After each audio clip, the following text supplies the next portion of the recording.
All right, so today we're diving into a really powerful novel by Alessa Lightbourne called The Kurdish Bike. Now, this is a story about an American woman who's basically trying to run away from her own life. But as you can imagine, she ends up on this incredibly intense, transformative, and sometimes pretty harrowing journey right in the middle of Iraqi Kurdistan. So the book kicks off with this really striking image. You have two women laughing their heads off, just pure, unbridled joy. One's a Westerner, the other is Middle Eastern. And the author calls this moment a miracle. So the big question we're going to unpack is why? What makes a simple moment of laughter so miraculous? Okay, so let's get into it. Who are these women? Well, our story really starts with the American, a woman named Theresa. And when we meet her, let's just say her life has completely imploded.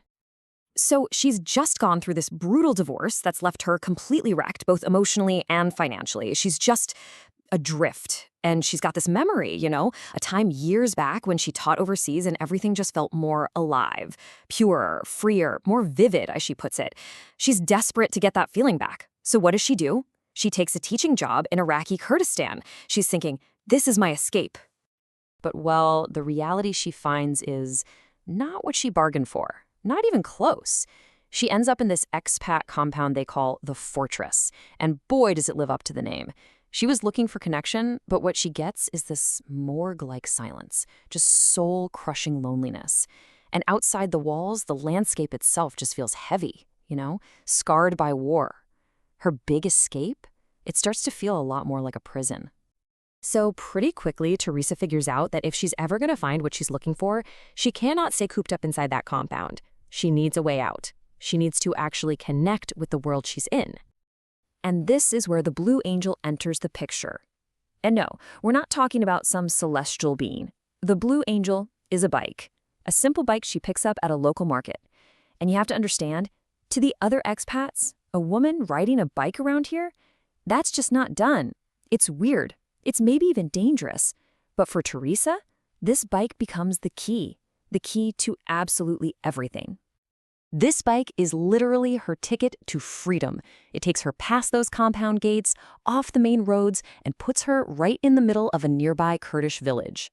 It's on these bike rides that she finally starts to break down all those walls, the physical ones and the cultural ones that have been keeping her so isolated. And then, on one of these rides, it happens. She meets Ara, who is this wonderful, warm matriarch, and her daughter, Bezma. Now, they don't really speak the same language, but it doesn't matter. This incredible bond starts to form over shared gestures, cups of tea, and amazing home-cooked food. And when they finally invite her into their home, that's it. That's the moment Theresa is finally in the world she was so desperate to find. So just as Theresa is starting to feel like she's found her place, her world and the world of these women, they collide hard. And this collision just lays bare this huge, almost unimaginable gap between their lives. And this, right here, is really the heart of the book. Look, Theresa's pain is real. The divorce, the money problems, the loneliness, that's all valid. But the closer she gets to Ara and Bezma, she starts to realize their suffering is on a totally different level. I mean, we're talking about losing family to war, to genocide, living with the trauma of being forced into marriage, and the constant threat of so-called honor killings, which is this horrific practice where women can be murdered by their own families for bringing shame on them. And grasping this huge difference in their realities is it's essential to understanding the story. And this isn't just fiction. Their trauma is grounded in very real, very brutal history. The book gives us this one chilling number: 4,000. 4,000. That's how many Kurdish villages were wiped off the map by Saddam Hussein's regime during the Al-Anfal genocide. This isn't just some abstract fact. It's the history that shadows every single day of their lives. And all of this history, all this simmering pain, just explodes into the present in the book's most pivotal scene. The whole community is together for a wedding picnic for Bezma's fiancé. It's supposed to be a happy day, right? There's dancing, there's food, but then there's the strange smell. People start looking around, and it leads them to a truly horrific discovery. The body of the groom's younger sister, Soz. She's taken her own life by setting herself on fire. And just like that, a day of celebration turns into an absolute nightmare. I mean, as you can imagine, this just breaks Theresa. It completely shatters her. She's face to face with a kind of despair that she just can't wrap her head around. And to even try to process it, she runs away, back into the same hills where they had all been celebrating just days earlier. And up there, she does something intense. She basically goes on this vision quest. She makes a tea from a local herb, rue, which turns out to be a powerful hallucinogen, and it sends her into this terrifying vision. She sees these awful bat-like creatures, and she hears a phrase echoing through the hills over and over. Shock and awe. The name of the American bombing campaign in Iraq.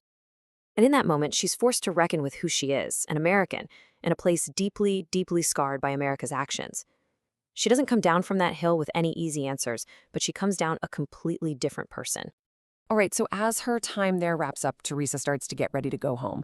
But if you're expecting some neat, tidy, happy ending, well, this story's way too messy for that.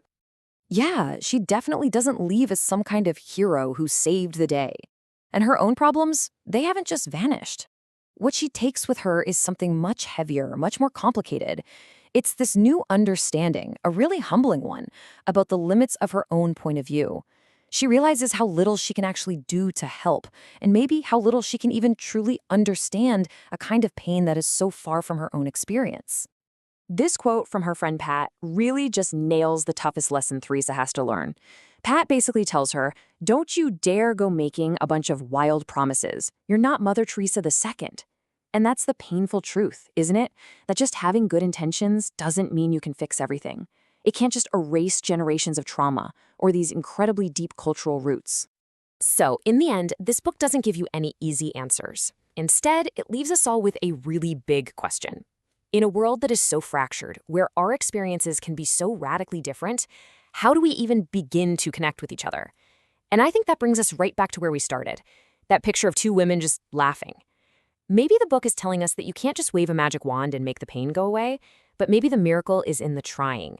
It's in the small things, the shared cup of tea, the bike ride, just the simple human act of trying to close that gap. And that's a question that really sticks with you.